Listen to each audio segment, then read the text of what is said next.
As sessões e audiências.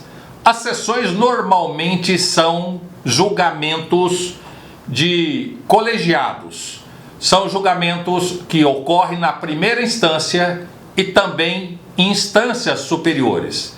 Sempre colegiado, as sessões.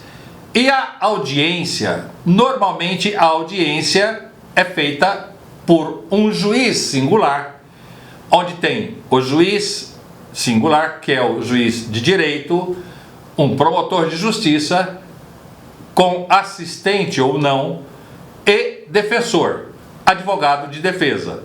Então, esta seria a audiência. E a sessão normalmente também tem lá o procurador, tem lá o promotor, tem lá o defensor, só que o conselho de sentença, ou seja, um conselho de julgadores, que seria um conselho de colegiados. Por isso que se chama sessão. Esta sessão, quanto à audiência, são procedimentos de natureza pública. Estas sessões e as audiências têm que ser realizadas de forma pública. Óbvio, de maneira ordeira. Se eventualmente essas audiências não tiver a ordem, o juiz determina que exclua, que evacue o público e realiza a audiência. Nas audiências, vamos assim colocarmos, em processo comum e ou processos especiais, como já disse em aulas anteriores, o que processo comum é aquele que o juiz singular é que é o seu titular e profere a sentença definitiva. E já no processo especial, não, o juiz, o titular também continua sendo titular, o juiz de direito, ele não dá uma sentença definitiva, e sim uma sentença de pronúncia, pronunciando o acusado para que ele vá ser julgado no tribunal do júri.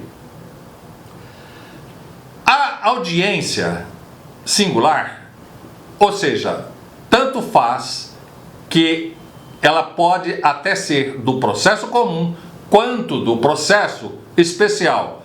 Mas a audiência singular, ela é presidida pelo juiz e com a lei nova, ou seja, com esta lei 11.719, que também engloba, ou seja, ela é unificada, os atos são unificados, são em conjunto com a lei 11.689, ambas de 2008.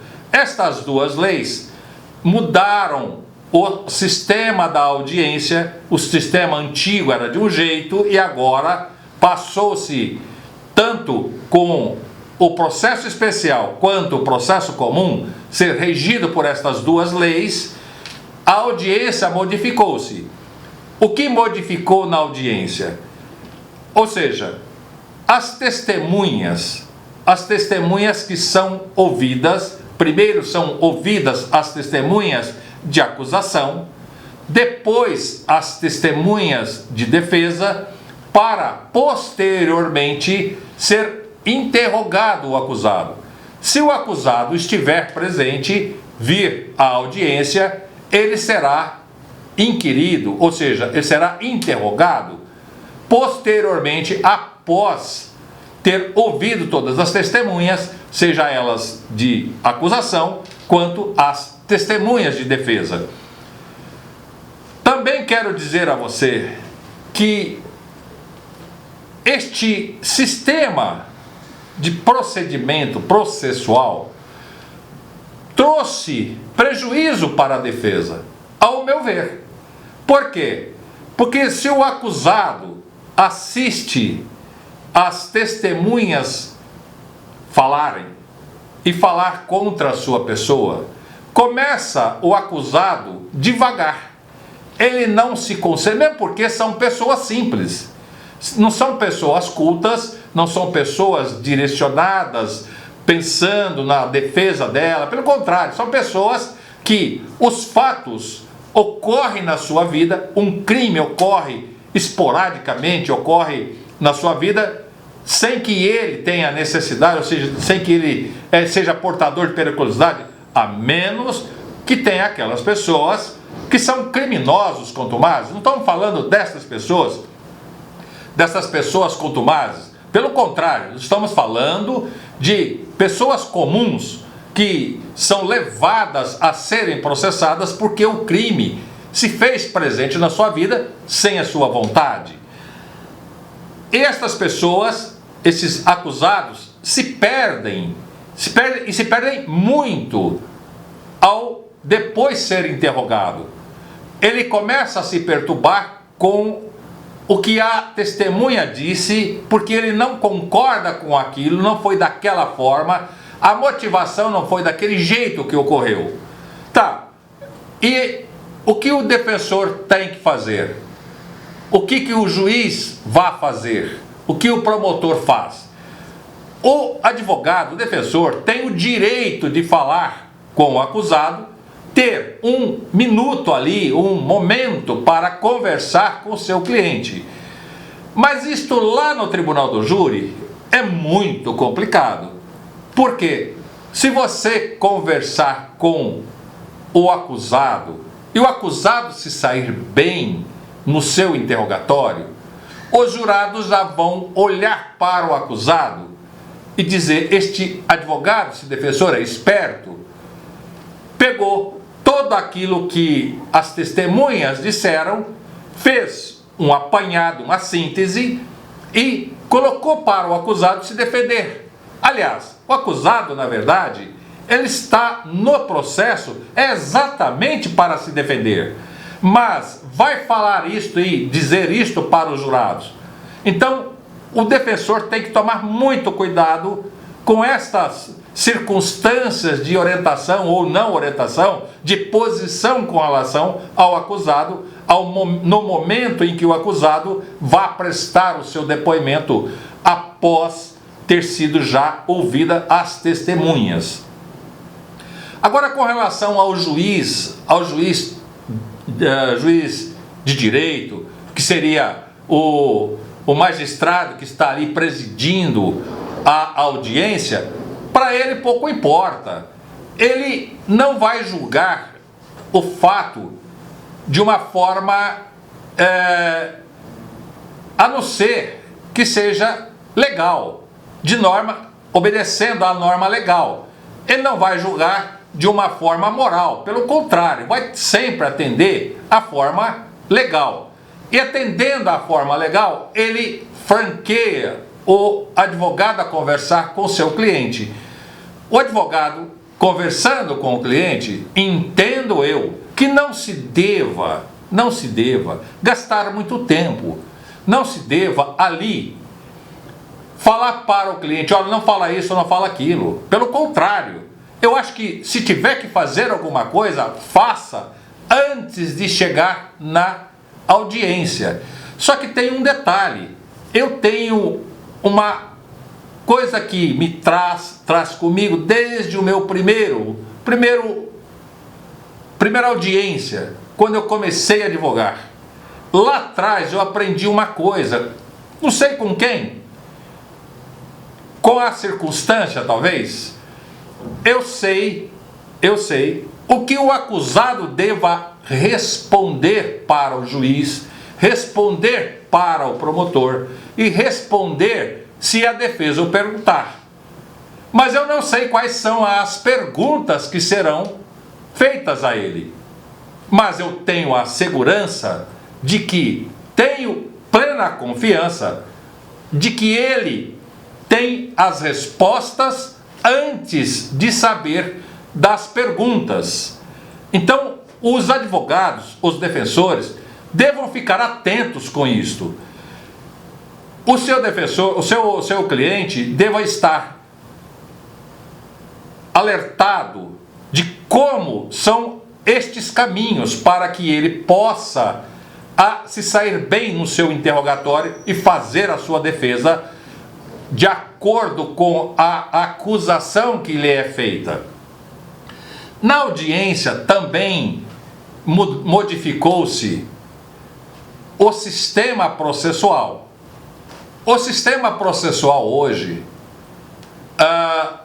é diferente como o sistema de antigamente, a defesa e a acusação. Fazíamos a pergunta ao magistrado, e o magistrado fazia a pergunta ao acusado, às testemunhas, enfim, tinha este tríduo. Hoje não. Hoje o juiz qualifica, toma todas as formalidades processuais em saber quem é a pessoa e passa a palavra para a acusação quando a testemunha de acusação, ou passa a palavra para a defesa iniciar as perguntas quando a testemunha é da defesa. Neste sentido, quem faz as perguntas e faz as perguntas diretamente à pessoa, como no interrogatório também faz a pergunta direta ao acusado, são os interessados. Quem são os reais interessados em que faça a condenação ou que faça a absolvição? Os caminhos que vai levar à condenação ou que vai levar à absolvição. É o Ministério Público com a defesa. O Ministério Público deseja condenar e o defensor deseja que não seja condenado. Tá, e o juiz? Qual é a figura hoje do juiz? Simplesmente a figura do juiz hoje é a de administrador da audiência e não acusador. Ele é quem julga, ao contrário de antigamente, que ele misturava esta função, a função de acusador, junto, reforçando o Ministério Público, e hoje, pelo artigo 212 do CPP, ele não é mais este acusador. Ele é um administrador da audiência. Ele vai presidir a audiência como no tribunal do júri. Ele preside. Ele não é aquela figura acusatória, ou seja, que deva ter o interesse de acusar, como é a função do promotor de justiça. Mas ele também não vai fazer, e não deva fazer, a função de defensor, porque isso cabe à defesa. Por aí, neste sentido, eu acho que o legislador até que acertou sim, porque o juiz, colocando-se e mantendo-se na sua posição de pessoa acima da vontade das partes. Eu não estou aqui dizendo que ele é mais do que ele é uma pessoa superior dentro da justiça, superior ao promotor e muito menos ao defensor. Neste tríduo são iguais, mas na função, no ato da audiência, no ato da sessão, quem preside, quem dá a palavra final, quem vai julgar é o juiz. Então ele não precisa se envolver com o ânimo de acusação e nem muito menos com o ânimo de defesa. Então, se ele se mantiver na sua posição de administrar e no momento de julgar, no momento de sacramentar e fazer valer, aplicar fundamentadamente a norma legal ao fato, e aí ele, quando do processo comum, ele aplica a sentença definitiva, absolvendo ou condenando ou absolvendo, E quando no processo especial, ele aplica a sentença de pronúncia, pronunciando e encaminhando ao tribunal do júri e ou impronunciando e absolvendo o acusado. Depois, outro dia, nós iremos falar sobre a pronúncia, sobre esta sentença da pronúncia e também os seus efeitos e as suas consequências. Na audiência, quem tem a obrigação de verificar junto às testemunhas, junto a peritos, junto a aquelas pessoas que vão trazer elementos para a condenação, é o promotor de justiça. Agora, o que acontece com o defensor? O defensor se sente um pouco muito, não muito pouco, promotor. Ele se sente, às vezes, na obrigação, no seu foro íntimo, ele se sente incomodado, e nesta incomodação ele passa a fazer alguns atos que não é de defesa. Estes atos que não é de defesa seria buscar junto à testemunha porque não foi realizado, porque ela não declarou tal coisa, porque não disse qual foi a distância em que a vítima tomou o disparo, se o disparo foi de cima para baixo, se foi de baixo para cima, se foi de trás para frente. Olha, meus colegas, é incrível que pareça, N colegas, N defensores se preocupam com este tipo de procedimento. E este procedimento não nos compete. Compete sim. É que nós, se pudermos não termos prova nenhuma, tem que absolver. A nossa Constituição não diz que se não há prova, tem que absolver? Ou seja, se não tem prova, não tem crime? Então, o defensor não tem a obrigação de instigar, ou seja, de fazer com que a testemunha informe ao juiz, legaliza o ato, ou esclareça, confirma o ato criminoso. Não, pelo contrário, ele não tem esta obrigação de fazê-lo. Quem tem esta obrigação e se não fez, é o Ministério Público. E se não fez, fica quieto. Parte para outros tipos de perguntas em que vai levar aos jurados lá na frente e ao próprio juiz, o juiz aqui singular, que ainda não fez a sentença de pronúncia ou impronúncia, fazer com que ele perceba que o acusado não teve culpabilidade no fato ocorrido. Então esta a função, é a função do defensor.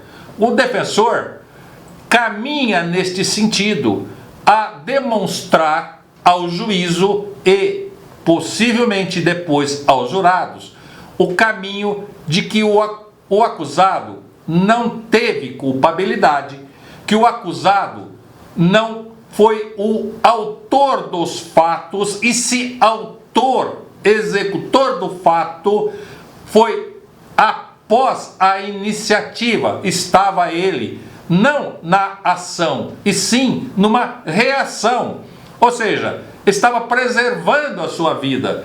Existia aí excludentes de licitudes que o beneficia. Então este seria o caminho, este é o caminho do defensor. O defensor terá que conscientizar-se e não deixar-se perturbar com a legalidade e se o ato foi ou não foi regularizado ou legitimado. Isto não é problema do defensor. Se teve laudo pericial, se teve laudo de levantamento de local, de direcionamento de bala, de distância. Ou seja, nada disso é de interesse da defesa. A defesa não interessa absolutamente nada que tenha prova que vá confirmar a culpabilidade do acusado. Quem tem esta obrigação de fazê-lo é a acusação. Se a acusação não fez, fique quieto. Ou seja, vamos passar a bola para frente. Passando, ou seja, terminando, encerrando a instrução, encerrada a instrução, a defesa e a acusação terão que fazer os memoriais. Ou seja, terão que fazer as alegações finais oral. Então, a acusação vai fazer, primeiramente vai fazer a acusação, as suas alegações finais de forma oral. E também o defensor vai fazer as suas alegações de forma oral. Dada a complexidade da situação, aí tanto o defensor quanto o promotor pode requerer do juízo que faça memoriais por escrito, porque senão estes memoriais que eles irão fazer terá que ser por via oral, ou seja, faz a sustentação oral, faz a defesa oral, a acusação oral, para depois o defensor fazer a defesa oral. Posteriormente a este procedimento é que o juiz terá 10 dias para fazer a sentença de pronúncia e encerrando aí o ciclo, encerrando a audiência, encerrando a instrução e também a produção de prova, a produção de prova que vai levar a conhecimento se o acusado foi culpado ou inocente. E o juiz terá 10 dias para fazer a sentença de pronúncia.